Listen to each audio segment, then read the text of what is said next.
Alright, you've endured that much. And you're gonna hear me. Yeah, alright. I don't know if I should. No, I'm not gonna publicly go into the story behind us, but there was some sort of premonition element in this poem where I was thinking of changing the lock on my house because I didn't want someone to get inside, and they did while I was writing this poem. It's called Faulty Lock. It was kind of loose to begin with. But the ragged toothed, moon-illumined key snaggled in the uninviting lock. Its jagged, silvery aluminum teeth were hard-pressed to enter the socket. Cylinder loose, screws unscrewing inside, patience unraveling. I jangled the key to no avail, an outcome seemingly foreordained from the start. The brushed nickel encircling the Frankenstein lock and key contraption swiveled around and mocked me until I got a grip on myself. I finally replaced force and pressure with finesse by okaying a hold between thumb and forefinger, around the collar, and gently entered while firmly pressing down on the shaft of the key until the tip tickled the roof of the enclosure. Once I felt it catch, I turned an increment clockwise, then back to see if it was following my lead, before fully tipping my hand palm up as I heard the tumbler turn and slacken my thumb. Ignition.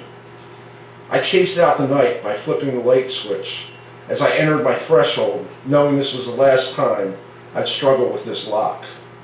No more uncertainty, I'd get inside. No more worries about my privacy and possessions, fearing someone else invading my home. No more games. The locksmith arriving 10 minutes past my morning alarm. I was too late.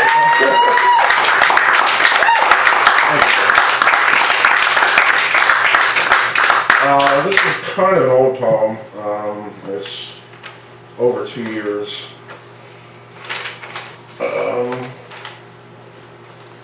I'm missing a page.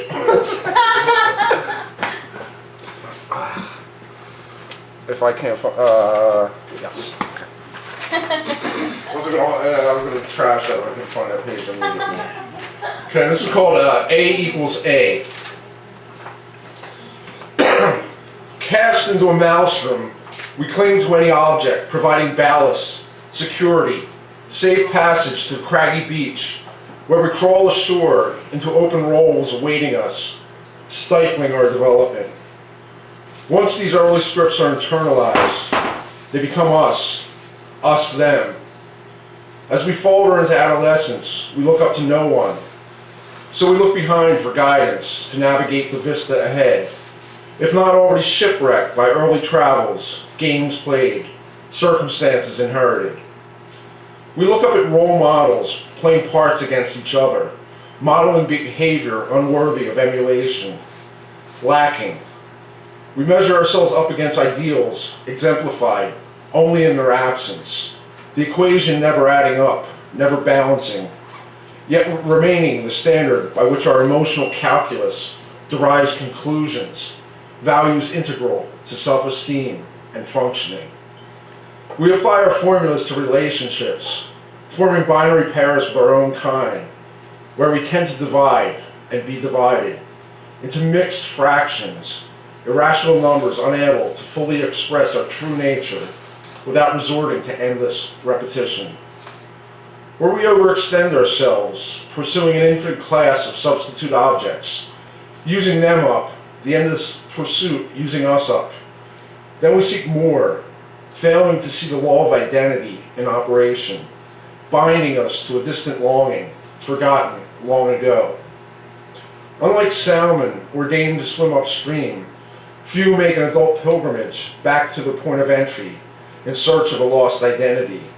They flee their briny source, their origin and early environment, forgetting that water comprises the largest portion of our bodies, our minds, our unconscious depths. They fragment further, forever finding no rest, no closure, no peace above ground. But those who do, drink in the salty breeze washing over them, wallow in the warm, grainy deposits of time's wisdom clinging to their feet, and take in the entrancing waves rolling across their vision, knowing there's a solution within.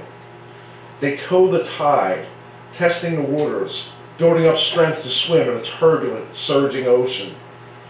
Knowing the sea swells within us all, they are mindful not to go in, over their heads, for the undertow may swallow them whole, engulfing all those foolhardy enough to underestimate its power.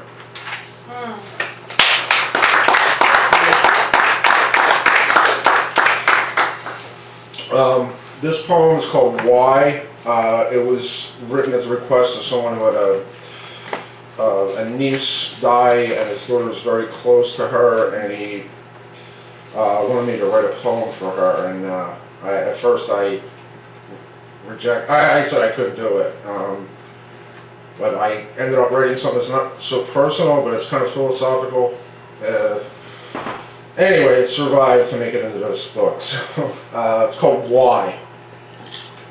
Why is the first and last question to be answered, not questioned itself. It is metaphysics, the philosopher's grindstone. Why is sacred, shrouded in mystery? Why is for divinities, not mortals? Why is teleology? Why posits purpose and serves none? Why is misguided? Why is presumptuous? Why lies? Why leads only to more whys? Why is cruel? Why is relentless? Why never justifies our pain and suffering? Why never quenches our thirst for meaning? Why precludes resolution and prevents healing each time it's asked? Why it can only be put into context later and rationalized? Then we believe we know why. How do we respond to loss is the question. One we must answer for ourselves, for those we love, who speak to us through the language of shared memory, returning to visit when we close our eyes. We must assimilate the vital spirit of the departed into our lives, clutch it closely to our breast, and never allow its presence to fade. Thank you.